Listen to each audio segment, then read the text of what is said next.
स्वागत करते हैं, आप लोगों का अभिनंदन करते हैं और छात्रों ने बड़े प्यार से जो है आमंत्रित किया आज जयंती के अवसर पर, और मेरा फर्ज बनता था कितने प्यार से जब छात्रों ने आमंत्रित किया है और एक संवाद का मौका दिया है अपने छात्रों से संवाद करने का, तो इस अपॉर्चुनिटी को हम खोए ना, बल्कि आप लोगों के बीच आकर के जयंती को भी मनाएं और अपनी बातों को भी आपके समक्ष रखने का काम करें। बाबा साहब अम्बेडकर का योगदान देश के निर्माण में क्या है, ये किसी से छुपा नहीं है और ये बताने की भी ज़रूरत नहीं है। हम नौजवान युवा पीढ़ियों को एक चीज़ सोचना पड़ेगा कि बाबा साहब के विचारधारा पर हम लोगों को चलना है कि नहीं चलना। आज कई लोग ऐसे हैं, लोकतंत्र है और लोकतंत्र में सभी लोगों की अपनी अलग अलग विचारधारा है। कई ऐसी विचारधारा है देश में कि बाबा साहब अम्बेडकर के विचारधारा और लिखे हुए संविधान को खत्म करना चाहती है और देश में संविधान की जगह बाबा गोवलकर का कानून को लागू करना चाहती है। अब निर्णय आप लोगों को करना है कि आप लोग बाबा साहब के संविधान को चाहते हैं या बाबा गोवलकर वाला नागपुरिया कानून चाहते हैं। यह तय आप लोगों को करना है। और बार बार, एक बार नहीं, बार बार हम दल का नाम लेना नहीं चाहेंगे। आप सब लोग होशमंद हो, होशियार हो। बार बार संविधान खत्म करने की बात कौन दल के लोग करते हैं, चाहे उनका एमपी हो या मंत्री हो या केंद्र मंत्री हो। और एक तो बड़े वाले नेता जो अभी कुछ दिन पहले ही बिहार आए थे, पार्लियामेंट में जब भी संविधान लेकर के हमारे सांसद खड़े होते थे या बाबा साहब अम्बेडकर का नाम लेते थे तो पार्लियामेंट में चिढ़ जाते थे और आपत्तिजनक बातों को उन्होंने पार्लियामेंट में कहा और अभी भी माफ़ी उन्होंने मांगा नहीं। इतने बेशर्म लोग हैं कि मन में कुछ और है, लेकिन बाबा साहब की ताकत ये है, भले ही वो गाली देते हो, बाबा साहब के अम्बेडकर की विचारधारा को नहीं मानते हो, लेकिन आज पटना की सड़कों पर जो है वो लोग भी बाबा साहब अम्बेडकर की जयंती मना रहे हैं। तो हम लोगों को समझने की ज़रूरत है कि कौन है ये लोग। इनको केवल वोट बैंक से मतलब है। आपकी समाज को वंचितों, शोषितों, back bencher of the society, जो अंतिम पैदान पे खड़ा व्यक्ति है, उससे इसको कोई मतलब नहीं है। हम तो खुल के कहते हैं ये लोग आरक्षण चोर और आरक्षण खोर लोग हैं। 17 महीने हम लोगों की सरकार बनी, जाति आधारित गणना पूरे देश में पहली बार किसी राज्य में हुआ। हम लोगों ने आरक्षण की सीमा बढ़ाई 65%। 65% में दलितों का बढ़ा, पिछड़ों का बढ़ा, अति पिछड़ों का बढ़ा, आदिवासी भाइयों का बढ़ा, यानी 16% जो है हम लोगों ने आरक्षण बढ़ाया। और हम लोगों ने कैबिनेट से ये मांग की थी भारत सरकार से कि इसको अनुसूची 9 में डाल दिया जाए, शेड्यूल 9 में डाल दिया जाए, ताकि तमिलनाडु के तर्ज पे जो हमने आरक्षण बढ़ाया है वो सुरक्षित रहे। 9 महीना हो गया, 10 महीना हो गया, ये लोगों ने, केंद्र सरकार ने कोई कार्रवाई नहीं की। इधर हमारे चाचा जी पलट गए और जो हम लोगों ने आरक्षण बढ़ाया 16%, वो यूं का यूं, जिसका डर था कि कोर्ट कचहरी जाकर के फंसा देगा, वही हुआ। अब आप लोग छात्र लोग, तेजस्वी आया तो 5 लाख नौकरियां दी, 3 लाख नौकरी प्रक्रियाधीन कराई है। जो बहालियां निकल रही हैं अभी, अगर ये आरक्षण होता तो क्या 16% दलितों को, पिछड़ों को, अति पिछड़ों को, आदिवासी भाइयों को नौकरी का लाभ मिलता कि नहीं मिलता? यानी ये लोग चाहते ही नहीं हैं कि हमारे दलित समाज के लोग या जिनका उत्पीड़न सदियों से लोगों ने किया है, ये लोग मुख्य धारा में आए। आज भी हम लोग देखते हैं कि अखिलेश जी मंदिर चले जाए तो मंदिर को धोया जाता है, मांझी जी चले जाए मंदिर तो धोया जाता है, मुख्यमंत्री रहे, अरे मुख्यमंत्री छोड़ो, प्रधानमंत्री भी चला जाए दलित समाज का या राष्ट्रपति, तो गर्भमुख में घुसने नहीं दिया जाता है, अशुद्ध मानता है। हम लोगों की लड़ाई इसी विचारधारा से है। और जो लोग सोचते हैं कि पैदाइशी सर्वश्रेष्ठ है, बहिष्कार होना चाहिए।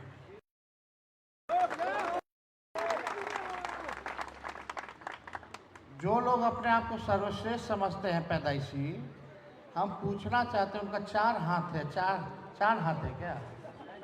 2 दिमाग है, 2 मुंडी है? अरे भाई, सब तो इंसान ही है ना। मेरा भी 2 हाथ है, 2 पैर है, 1 मुंह है, 2 आँख है, 1 नाक है, 2 कान है, और सब भी यहाँ हमारे हैं, वैसे ही हैं सब। हम सब लोग तो बराबर हैं। सुन लो, इसलिए ना आरक्षण बढ़ाया गया। और हम तो कहते हैं कि इतने ही हिमायती भाजपा वाला लोग है, बिहार विधानसभा में कल ही ले आए, 65% ना करके 75% कर दे, हम तो स्वागत करेंगे, जल्दी पास करा देंगे।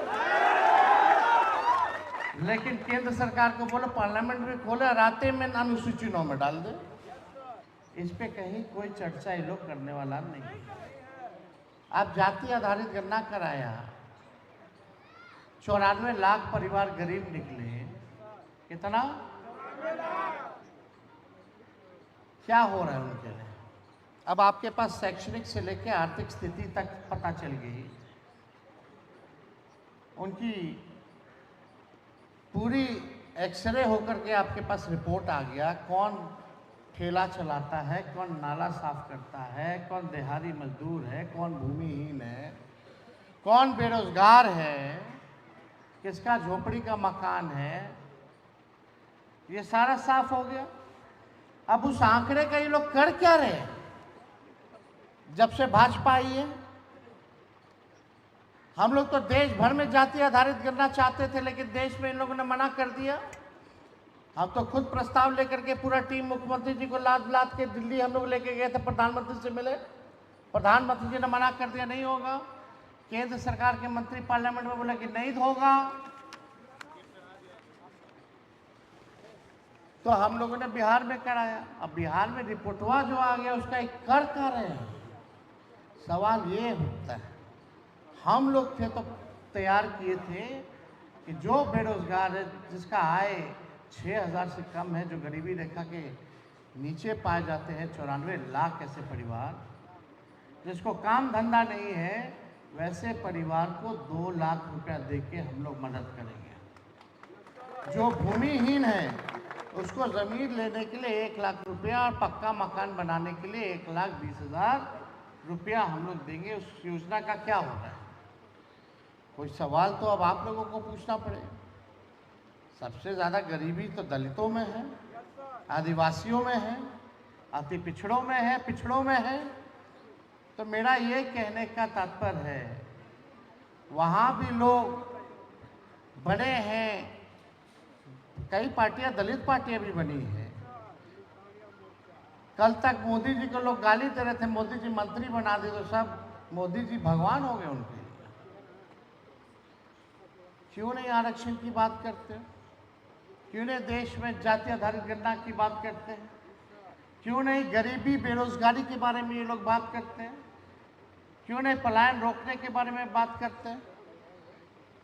क्यों नहीं आप लोगों को न्याय दिलाने के बारे में बात करते हैं? जब अमित शाह जी बोलते हैं अंबेडकर अंबेडकर अंबेडकर, याद है कि नहीं आप लोगों को पार्लियामेंट में बोलते थे? तो ये दलित नेता क्या कर रहे थे? पार्लियामेंट में बैठ करके डिफेंड कर रहे थे अमित शाह जी को। तो मेरा कहने का मतलब है कि आप सब लोगों को पहचानना पड़े। जब लालू जी मुख्यमंत्री थे तो दलित बस्तियों में जाते थे। आप लोगों से एक पहले वाली पीढ़ी को बाल कटवाते थे। आप लोग तो बाद में हुए होंगे, लेकिन उससे आपसे पहले वाली जो पीढ़ी होगी उनका बाल कटवाना, नहलाना धुलाना, पढ़ना लिखना सीखो, शिक्षित बनो। गाय चराने वाले, भैंस चराने वाले, जूता सीने वाले, तारी वाले, पढ़ना लिखना सीखो। मूस पकड़ने वाले, सुअर चराने वाले, पढ़ना लिखना सीखो। कितना ही पटना का प्राइम इलाका है जहाँ रैन बसेरा लालू जी ने बना करके दिया। सिटी हार्ट, जो हार्ट ऑफ द सिटी है, जो प्राइम इलाका है, जहाँ अमीर का बिल्डिंग खड़ा है, वहाँ भी लालू जी ने गरीबों का बिल्डिंग बनाया। उसके बाद से कोई भी मुख्यमंत्री गया क्या? कोई टोला नहलाया क्या? आज स्थिति देख लो, कहाँ रह रहे हैं लोग? झुग्गी में, झोपड़ी में। ये सरकार उजाड़ रही, किनको उजाड़ रही? आप ही के भाई बहन हैं, आप ही के समाज के लोग हैं। कौन लोग हैं जिनको ये सरकार उजाड़ने का काम कर रही है? लालू जी बसाते थे, ये लोग उजाड़ रहे। स्मार्ट सिटी के नाम पे या फलना सिटी के नाम पे। मतलब ये चाहते हैं कि स्मार्ट केवल चंद लोग ही दिखे, बाकी सब ना दिखे। तो आप सब लोग छात्र हैं। हमारी सरकार आई थी 17 महीने, तो रिजर्वेशन इन प्रमोशन कई सालों से अटका हुआ था। जितने सरकारी कर्मचारी थे, प्रमोशन नहीं हो पाता था। उन सब का एक साथ हम लोगों ने रिजर्वेशन प्रमोशन की जो समस्या थी उसको हम लोगों ने दूर किया, ताकि सभी दलित समाज के लोगों को जो है प्रमोशन मिलने में कोई दिक्कत ना हो। और आगे और भी हम लोग काम करेंगे छात्रों के लिए, नौजवानों के लिए। अभी तो आप लोग पढ़ रहे हैं, लिख रहे हैं, छात्रवृत्ति की भी बड़ी समस्या है। स्टूडेंट क्रेडिट कार्ड को लेकर के आप सब लोग जानते हैं कि तो उधार है, लोन है, लोन तो चुकाना पड़ेगा। तो छात्रवृत्ति से लेकर के हम लोग बड़ी गंभीरता से योजना हम लोग बना रहे हैं कि आप लोगों के लिए क्या अच्छा योजना लाया जाए।